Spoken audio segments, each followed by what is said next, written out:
Hello there and welcome along. The Gardener Ben here with today's rose review, and the rose in question today is this absolute beauty here. This is the Menopause Charity Rose, bred and introduced by Harkness Roses in 2023 in conjunction with the Menopause Charity, which supports tens of thousands of people every single year with the menopause and produces loads of information of how to support people going through the menopause as well. This particular rose is an absolute stunner and flowers freely all the way through the summer months, from June all the way through to the very back end of October and sometimes even into November. This is a small, compact and a robust little shrub, suitable for planting right at the very front of a mixed border, or as I have here, in a large container. This one's planted with mixed heucheras and this beautiful fern, and I planted it very specifically in this location so one, I can enjoy these absolutely stunning deep shell pink flowers which change ever so slightly during the season, and also its rich and fruity fragrance. This one has amazing disease resistance and is, I say, a Florabunda rose, which produces large sprays of flowers all the way through the summer months. The flowers open in small sprays of 5s, 6s and 7s, held bolt upright on stems facing towards the sky. They're absolutely perfect for cutting and bringing into the house, as the flower stems themselves are completely thornless, completely smooth and easy to handle.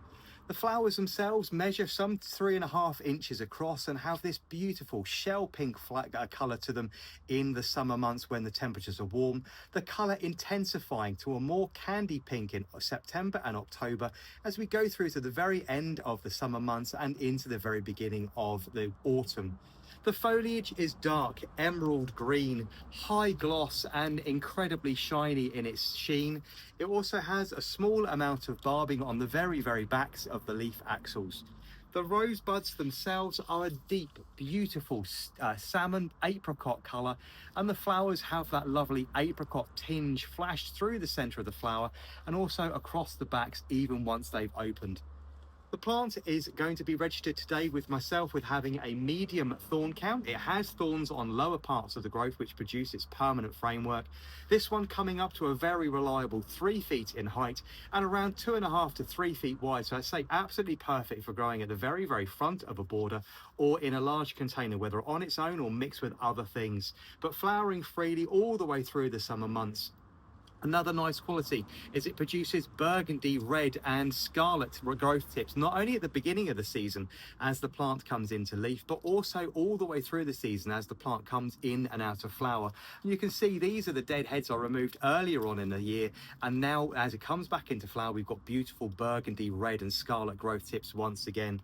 This one has great disease resistance and will do very well at fending off black spot mold and mildew.